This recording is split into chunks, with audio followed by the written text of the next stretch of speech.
I've always been someone who's carried a little bit of a chip on his shoulder. I always liked competing and competing with myself. And in this case, something that people were critical of me was bell to bell. Oh, he's got this great interview and he's got this business sense and he helped bring AEW together as part of the core management. That's all great, but bell to bell is really what matters.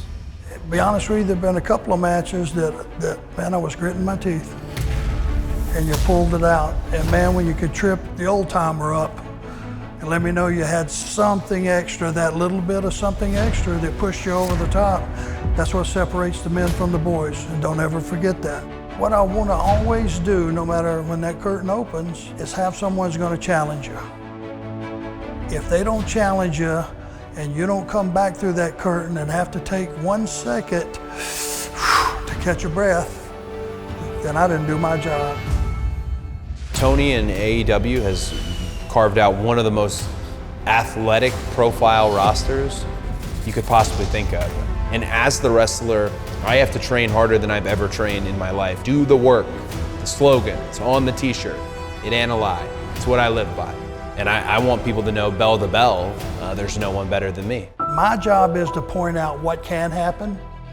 And if it does happen, this has been the different response by different wrestlers, including yourself, through the years.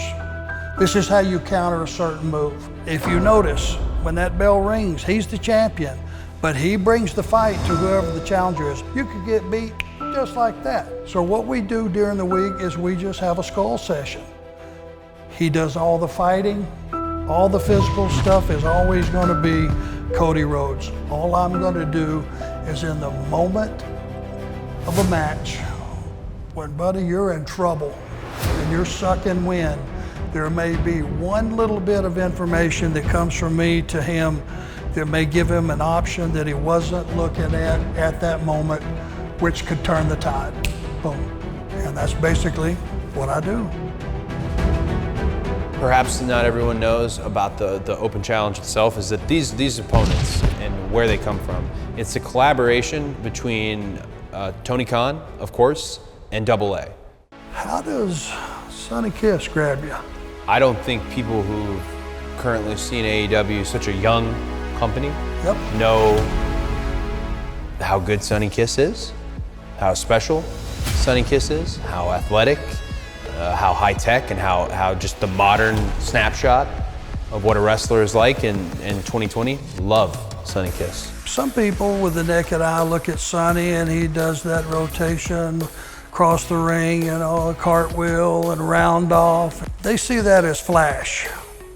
You know what I see it as? Unbelievable athleticism. I've also seen Sonny, when somebody tries to punk him out, crack him right in the ear with a kick. Yeah. So I got a feeling you're gonna have to win that one by dominating it. You're gonna have to attack Sonny just like you would Hager, Jericho, or even Dustin with that same intensity. I'm looking at this as being a sleeper, and when it's all said and done, I expect you to look at me and say, good choice, I need to sit down for a minute. Cody, not that you're looking past Sonny Kiss, but is there anybody else in the independent world or within AEW that you're looking forward to defending your title against? Try this one on. How about that Warhorse kid? This is an 8-man tag team matchup here on AEW Dynamite. This is the first official meeting between FTR and the Lucha Bros, and I can say quite confidently that FTR has never faced a tag team like the Lucha Bros in their careers. We can describe a team like the Lucha Brothers as a team that doesn't respect tag team wrestling. They don't follow the rules. They just come in and do what they want. They bastardize it. They spit in the face of tag team wrestling, basically. Boy, that'll piss you off. Jax Harwood just got paintbrushed by Pentagon Jr.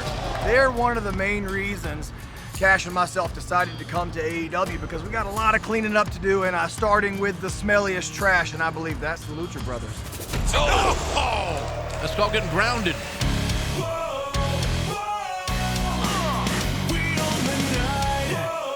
FT, I don't care who is FTR. You don't have a lot to prove around the world of tag team wrestling because we own the world of tag team wrestling. But Lucha Brothers, you come in and you stick your nose in our business? Oh, wow! Nice smile. Yeah, a little posturing going on, but why not? On Dynamite, you saw a little this. Great aim by Ray Phoenix. We know what they can do. We've seen it firsthand. They won the match. But now, the friendly fire! And the LB driver! But they didn't beat FTR, and you're never gonna beat FTR. Por favor, la siguiente lucha, sean rápidos, sean fuertes, sean... ¿Cómo se los digo? Cabrones. Sean cabrones como nosotros. You've had your fun, but Zero Fear comes down to this one match. FTR, ustedes creyeron que iban a llegar aquí a comer fácil, pero no es así. Porque enfrente de ustedes siempre van a tener a los Lucha Brothers.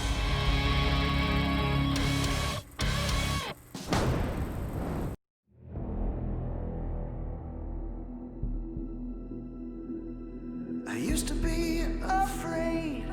Used to be, I did not know the way. Brian Cage is somebody that I've known for probably 8-9 years. I've called a lot of his matches on the independent wrestling scene, and I've seen his growth both in terms of his size and his physique and in terms of his ferocity. But when he showed up at Double or Nothing as that mystery entrant in that casino ladder match, with Taz at his side, it was a whole new side of Brian Cage, one that I hadn't seen before. Brian Cage with Taz. Look at the size of Brian Cage. Brian Cage, one of the hottest free agents in all of professional wrestling, now making his presence felt here in All Elite Wrestling. Brian Cage and I became associates because we were destined to get together and collaborate, okay? No need to get into specifics. It's basically old school East Coast meets new school West Coast. Cage wins it. Brian Cage debuts and wins the ladder match. From the moment Brian Cage arrived in AEW, ran up a ladder, grabbed a gimmick, got himself an AEW world title shot, he's been impressive. I mean, this is a guy who could be the face of any wrestling company in the world one day. He's got everything on paper you could possibly want. Gifts I wasn't blessed with, for one. Your very first match, your very first night, earning a shot at the AEW World Championship. In many ways, body shape, body size reminded me of Lex Luger. I mean, when you first come into AEW and the first thing you're involved is in a ladder match and you win it, it says a lot about what you can do. I've been around the block, son, 2 or 3 times. I've been in the ring with everybody, from Hunter to Kenny Omega to Taker to Suzuki to Naito. The last 12 months, I have gone on a rampage and beat a list of victims like nobody has seen in this industry in a long time. I don't know why anybody would think I could possibly be scared of Brian Cage. If I'm gonna do business with a machine like Cage, I'm gonna make sure I do my research. And when I did my research, I saw why Brian Cage was deemed a machine. It's hard to prepare for a guy like Brian Cage because you can't go get training partners that have the same skill set, the same strength, the same quickness. There's a million ways I can beat Brian Cage. I could snap one of his limbs. I could dump him on the top of his big head. As we learned at Double or Nothing, 300 pounds upside down coming straight down on the top of their head. That's a pretty nasty situation. You know, the AEW World Heavyweight Champion Jon Moxley should fear Brian Cage because Brian Cage can basically tear his limbs off his body and beat him with his own limbs. That'd be kind of funny, right? That'd be pretty funny. Moxley needs to realize, and I think Moxley is aware of that. He understands how different Cage is. You are impressive. The Machine. Seemingly indestructible. I am far from indestructible. I am only human. Taking the AEW World Championship away from me is a different prospect entirely. And the next time you want to bring my name up on TV, just remember exactly who the hell you're talking about. You know, I didn't know what to think of Brian Cage. Didn't seem like there was a lot going on between the ears. But then he went and put me through a car windshield. And I decided, under different circumstances, I would actually like this guy. Oh, look out! From behind! What a cheap attack! He's got Cage. Oh! Spine first into the back windshield, shattering the glass, and maybe shattering the career of Jon Moxley. I can actually appreciate and respect and like the kind of guy that will fight me in the parking lot and put me through a car windshield. That's my kind of guy. His physicality is almost no match for Jon Moxley, and I mean the car was the most obvious example of that. One thing I remember about what happened in the parking lot was, and this is kind of the X factor between Taz and Brian Cage. Taz told him that was enough. Enough, don't do this. We're done. We sent the message. We're done. Let's go. Taz thought we had done enough, we had sent the message to Jon Moxley, which is what they wanted to do. But then he picks him up again in his own and throws him to the back windshield of the car. That tells me that as knowledgeable and as aggressive and as forceful as Taz is, Brian Cage, when it comes right down to it, is going to be his own man and maybe a little bit uncontrollable. The amount of bodily harm and the damage that was done to the AEW World Champion Moxley, how will Mox be? What type of shape will he be in after that? Damaged goods. I don't know the origin of the relationship between Brian Cage and Taz. Is Taz a coach, a mentor, a friend, a strategist, a publicist, just a trash talker? Is he a chauffeur? Is he a driver? Does he go pick up Uber Eats for Brian Cage, who probably eats 6 or 7 meals a day? I don't know. I don't care. But Taz does bring a lot of experience, a lot of knowledge. I was a fan of Taz. Who doesn't love Taz? FTW, baby, all day. But now this guy's gonna, talk trash about me. Say I'm supposed to be scared of Brian Cage. Because why? Because he's strong, because he's fast, because he's big. But I've seen a million people like Brian Cage come and go. We're gonna find out how special he really is. Whomever fights Brian Cage, in this case Jon Moxley, has to be aware of. I'm not predicting Taz is going to get involved or anything like that, but the possibility is there, and the fact that Taz is a good strategist. Moxley can talk all the smack about me he wants. He can tell me to shut my mouth all I want. That's fine. That's all fine. You know what, Mox? You should not worry about me. You should not worry about what I'm saying. I am not the problem. I'm ancient history.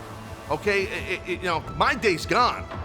What you should be focused on is this. Taz, with all due respect, one of the great trash talkers of all time. A man I've respected for years.